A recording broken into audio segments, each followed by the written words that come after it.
واقف اسرار طریقت، راہبر شریعت، صوفی باصفا، پیکر اخلاص و محبت، عزت مآب جناب محترم صوفی پیر محمد منیر ستی الخیری صاحب زندہ شرف و دام ذلکم، خلیفہ مجاز دربار عالیہ مرشد عباس شریف پشاور، الحمدللہ پر رونق چہرے کے ساتھ آج ایک مرتبہ پھر سے آپ ہماری ٹرانسمیشن میں آپ کی آمد ہوئی۔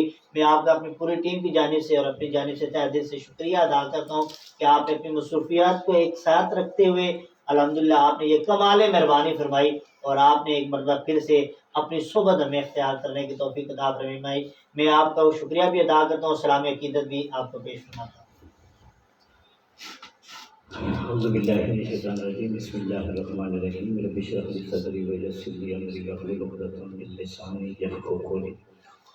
حضرت محترم السلام علیکم ورحمۃ اللہ وبرکاتہ۔ وعلیکم السلام ورحمۃ اللہ۔ سب سے پہلے وادی ساؤنڈ سسٹم اور اجبال میلاد کمیٹی کے تمام ممبران کو خراج تحسین پیش کرتا ہوں مہربانی کہ جنہوں نے یہ کام جس انداز سے شروع کیا تھا، روز بروز اس میں اچھی تبدیلی اور بہترین انداز میں امپرومنٹ آ رہی ہے، الحمدللہ، اور بہت زیادہ لوگ اس وقت سے دیکھ بھی ہیں۔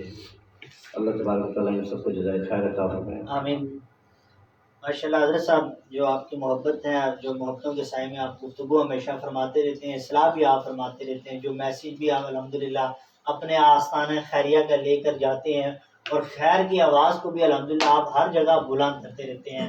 تو آج یہی گفتگو، یہ خیر کی گفتگو ہوگی، آپ سے میرے کچھ سوالات ہوں گے اور آپ نے ان سوالوں کے سائے میں ہماری اصلاح بھی فرمانی ہے اور دیکھنے والے ناظرین تک بھی یہ حق کا جو پیغام ہے، محبت نامہ ہے، وہ پہنچ سکے۔ حضرت صاحب، میرا آپ سے پہلے سوال ہے، اس سوال کا آپ جواب عطا فرمائیں تاکہ ہماری اصلاح ہو سکے۔ رمضان کی فضیلت کے بارے میں کچھ روشنی ڈالیں تاکہ ہمیں پتہ ہونا چاہیے ہمارے ناظرین کو بھی کہ رمضان کتنا برکت والا مہینہ ہے، کتنی نعمتیں سمیٹنے والا ہے مہینہ، اس کی فضیلت کیا ہے، اس کے بارے میں کچھ بسم اللہ الرحمن الرحیم۔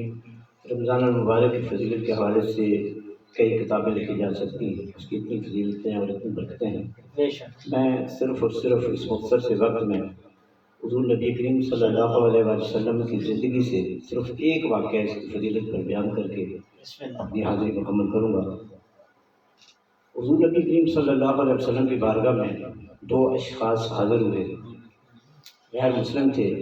سبحان اللہ۔ سرکار علیہ وسلم کے دست مبارک پر اسلام قبول کیا اور اس کے بعد ان کی تربیت شروع ہوئی۔ ظاہر ہے انہوں نے احکامات سیکھے اور اسلام پر چلنا سیکھا اور پھر اس پہ چلنا شروع کیا۔ ان دو میں سے جو ایک تھا وہ اعمال میں بہت زیادہ تیز رفتاری کا مظاہرہ تھا اس میں، اور دوسرا جو ہے وہ تھوڑا سا اس کی نسبت تھوڑا سا کم اعمال میں، اس میں اعمال میں تھوڑی سی سستی تھی اس میں۔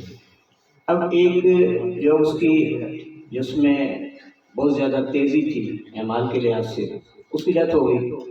اس کے ٹھیک ایک سال کے بعد دوسرا جو ہے اس کا بھی وصال ہوا۔ اب دونوں صحابی تھے، مسلمان ہوئے، اس کے بعد احکامات پہ عمل کرنا شروع کیا، پھر صحابیت کا درجہ حاصل کیا۔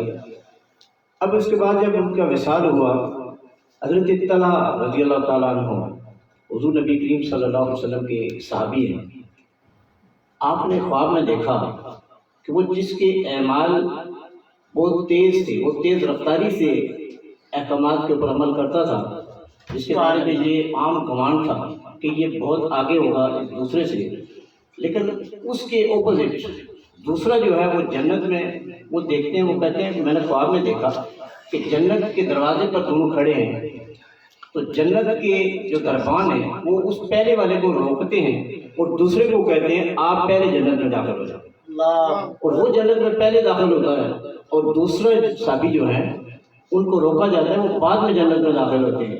اس کے بعد پھر حضرت طلحہ رضی اللہ عنہ فرماتے ہیں کہ میرا نمبر آتا ہے، پھر میں جب آگے بڑھتا ہوں تو پیچھے کرتے تھے کہ آپ کا بھی وقت نہیں، آپ پیچھے ہو گئے۔ اللہ کہتے میری آنکھ کھل گئی، جاگ آ گئی۔ یہ خواب تھا، لیکن جب حضور نبی کریم صلی اللہ علیہ وسلم کی بارگاہ میں یہ پیش کیا گیا تو سرکار علیہ وسلم نے اس کے اوپر جب کمنٹ دیے تو پھر اس کے بعد یہ حدیث بن گیا۔ سبحان اللہ۔ اب انہوں نے یہ خواب حضور نبی کریم صلی اللہ علیہ وسلم کی بارگاہ میں پیش کیا، حضور میں نے یہ خواب دیکھا اور مجھے تعجب بھی ہوا کہ جس کے بارے میں ہمارے یہ گمان تھا کہ وہ جنت میں پہلے جائیں گے، وہ بعد میں گئے اور دوسرے پہلے چلیں گے، اس کے بارے میں آپ کیا فرماتے ہیں؟ سرکار دو عالم صلی اللہ علیہ وسلم نے فرمایا اس میں تعجب کی کون سی بات ہے؟ اب وہ جو پہلے ان کے وصال ہوا اور دوسرے کا جو وصال ہوا، ان کے درمیان میں 1 سال کا گیپ آ گیا۔ اب جب دوسرے صحابی کا وصال ہوا تو 1 سال کے بعد ہوا، انہیں اس سال میں ایک رمضان میں گئے۔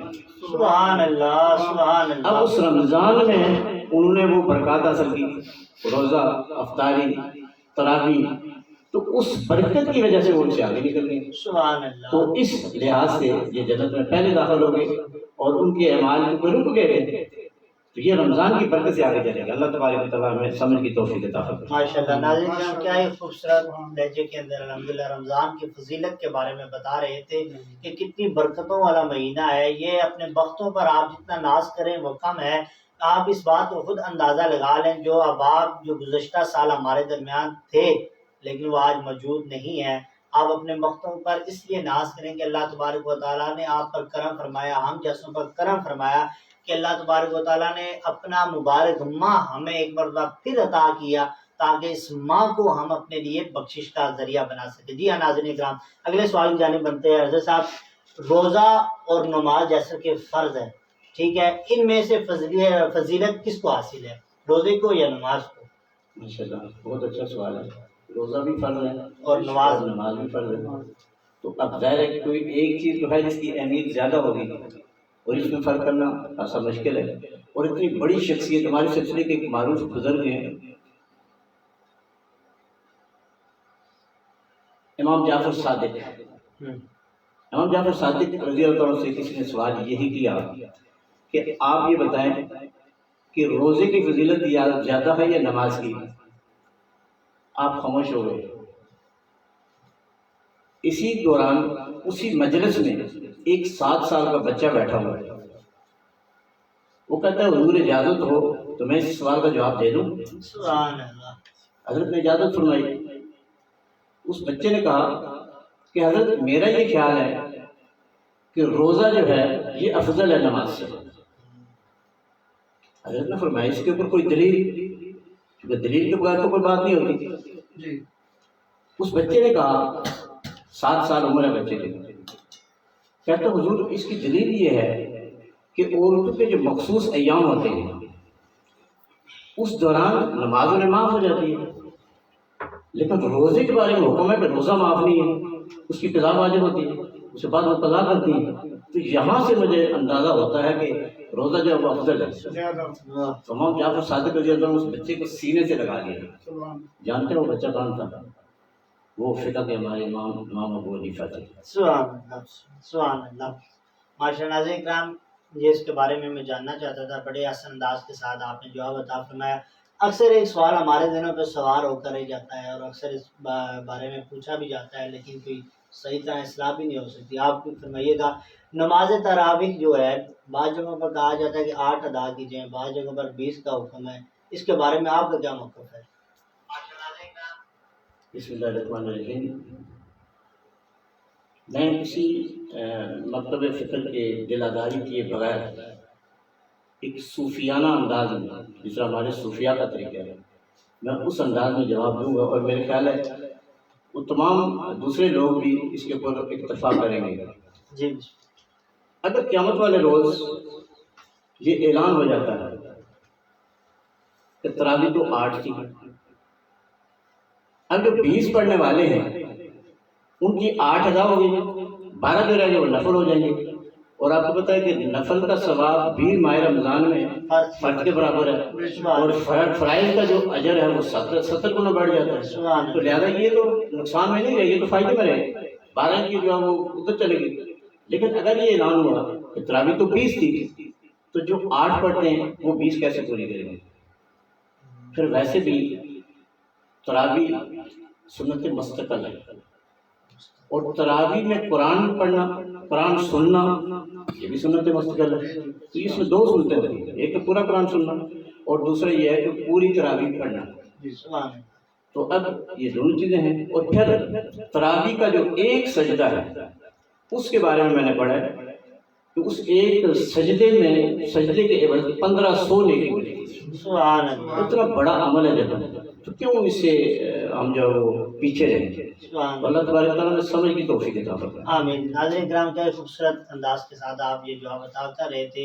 تراویح کے موضوع پر جو آپ نے گفتگو فرمائی، اور پھر آپ نے سب سے بڑا یہ پیغام محبت نامہ دیا کہ تراویح کا جو ایک سجدہ ہے اس سے 1500 نیکیوں کا اجر ملتا ہے رمضان مبارک کے اندر۔ پھر اللہ تبارک و تعالیٰ اگر چاہے تو اپنے شان کے مطابق وہ ایک سجدہ اگر انسان کا رب کی بارگاہ میں اگر پیش جب کرتا ہے وہ قبول ہو جائے، ٹھیک ہے، اس سجدے کا اجر بھی جب تعالیٰ عطا کرے گا تو وہ کتنا اجر عطا کر سکتا ہے۔ ساری عبادات اسی کی ہیں، ہم اسی کی عبادت کر کے اپنے وقتوں پر بھی ناز کر سکتے ہیں اور اپنی بخشش کا بھی ذریعہ بنا سکتے ہیں۔ ناظرین کرام، آگے میرے حضرت صاحب سے یہ ایک محبت نامہ ہے، ایک پیغام یہ ہے کہ آپ یہ دینی ایک رہنما ہونے کی حیثیت سے آپ امت محمدیہ کو کیا پیغام دینا چاہتے ہیں؟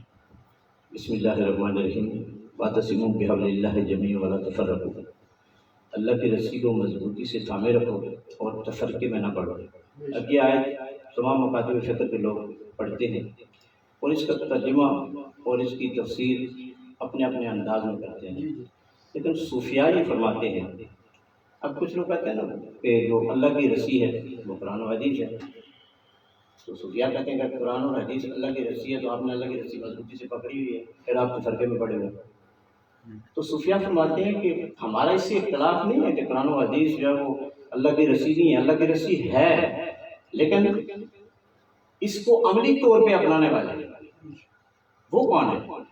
تو صوفیاء فرماتے ہیں کہ اللہ کی رسی دراصل صوفیاء کی جماعت ہے۔ سبحان اللہ۔ ہم جب پڑھتے ہیں نا محفلوں میں شجر شریف پڑھتے ہیں تو اس میں بزرگان دین کے نام لیتے ہیں، حضور کی بارگاہ میں پھر صدیق اکبر، پھر اس طرح سے کرتے کرتے پھر اپنے مرشد کامل تک آتے ہیں، تو یہ ایک اللہ کی رسی ہے۔ سبحان تو اللہ۔ جب اس رسی کو مضبوطی سے تھامے رکھو گے، یعنی اپنے صوفیاء کے ساتھ مضبوطی سے ان کے دامن سے وابستہ ہو جاؤ گے، تو وہ چونکہ ان کا درسی قرآن اور حدیث ہے اور وہ عملی پیکر ہیں۔ صوفیاء کا علم اگر آٹے میں نمک کے برابر ہو تو ان کا عمل جو ہے وہ آٹے کے برابر ہوتا ہے۔ کیا کہنے؟ تو لہذا حکم یہ ہے کہ اللہ کی رسی جو ہے یہ صوفیاء کی جماعت ہے، اس سے وابستہ ہو جاؤ، کبھی گمراہ نہیں ہوگے اور تفرقے سے بچ جاؤ گے۔ ماشاء اللہ۔ ناظرین کرام، آج کی یہ حسین سوالوں کا حسین گلدستہ بنا کر الحمدللہ جو آپ دینے کی سعادت حاصل فرما رہے تھے جناب قبلہ پیر محمد منیر ستی الخیری صاحب، بڑی عقیدت و بندگی کے ساتھ الحمدللہ آپ ہماری اصلاح فرما رہے تھے۔ آخر میں جیسے کہ آپ نے یہ فرمایا کہ اللہ کی رسی کو مضبوطی سے تھامے رکھو اور تفرقے میں نہ پڑو۔ ناظرین کرام، یہ تفرقہ، یہ رسی جس کے بارے میں آپ فرما رہے تھے، ایک چھوٹی سی بات، یہ پیغام یہ ہے کہ اللہ کی رسی کو جب انسان مضبوطی سے تھامتا ہے، وہ اس طرح کہ جب کسی ولی کی بارگاہ میں چلا جاتا ہے، اس کی صحبت اختیار کر لیتا ہے۔ جیسے کہ صحبتیں دو طرح کی ہوتی ہے، اچھی اور بری۔ آپ کسی لوہار کی دکان میں جب جائیں گے، اس کے پاس آپ صرف جا کر بیٹھیں گے، کام نہیں کریں گے، تو اس کے کام کے دوران جو شعلے نکلیں گے وہ آپ کے کپڑوں پہ آن گریں گے اور سوراخ کر ہی جائیں گے، حالانکہ آپ کام نہیں کریں۔ اسی طرح جب آپ کسی عطر کی دکان میں جائیں گے، وہاں پہ جا کر صرف بیٹھیں گے، آپ اپنے بدن کے ساتھ، کپڑوں کے ساتھ کوئی عطر نہیں لگائیں گے، جب وہاں سے آپ باہر نکلیں گے تو آپ کا پورا بدن مہک رہا ہوگا۔ یہی مثال ہے صوفیاء کی اچھوں اور بروں کی۔ الحمدللہ جب آپ کسی کامل ولی کی بارگاہ میں جائیں گے، اس کی صحبت اختیار کریں گے، تو اس کا کیونکہ جو مزاج ہوتا ہے، جو سب کچھ ہوتا ہے، ڈائریکٹ اللہ سے اس کا رجوع ہوتا ہے الحمدللہ، کیونکہ وہ اللہ کے بتائے ہوئے راستوں پر چلتا ہے اور انسانیت کو بھی چلاتا ہے، اللہ ان سے راضی ہوتا ہے، پھر اللہ اس کی زبان بن جاتا ہے، ان کے ہاتھ بن جاتے ہیں، ان کے پاؤں بن جاتا ہے۔ پھر جب وہ صوفی کسی انسان کے لیے دعا کے لیے ہاتھ اٹھاتا ہے، رب تعالیٰ فوراً اس کی دعا قبول کر لیتا ہے۔ ایسے بندوں پر اللہ کی رحمتوں کا نزول ہر وقت ہوتا رہتا ہے، کیونکہ انہوں نے رب تعالیٰ کو راضی کیا ہوتا ہے۔ ناظرین کرام، یہ آپ کو یہ موقع مل رہا ہے، ابھی وقت ہے، کسی شخص نے ابھی تک کسی کامل ولی کی بارگاہ میں جا کر یہ فیضان حاصل نہیں کیا تو میری نظر میں اس انسان کا کیا جینا ہے۔ تو اگر آپ کے پاس ابھی موقع ہے تو ابھی فوراً کسی کامل ولی کی بارگاہ میں جائیں، یہ صحبتیں اختیار کر لیں۔ یہ صحبت آپ کی رائیگاہ نہیں جائے گی، میرا ایمان ہے یہ صحبت آپ کی بخشش کا ذریعہ بن جائے گی۔ جب صوفی ایک اللہ کی بارگاہ میں ذکر کر رہا ہوتا ہے، اس کا دل اور زبان جب ایک ہو جاتی ہے، رب تعالیٰ فوراً اس کی دل کی طرف توجہ فرما دیتا ہے۔ ناظرین کہاں اس توجہ کے دوران اگر اس کامل ولی کی توجہ کسی خاص بندے پر یا کسی مجلس کے دوران کسی بندے پر، اپنے مرید پر پڑ رہی ہوگی، تو میرا ایمان ہے کہ رب تعالیٰ کا کرم شامل ہو جائے گا اور اس بندے کی فوراً بخشش و مغفرت ہو جائے گی۔ ناظرین کہاں یہ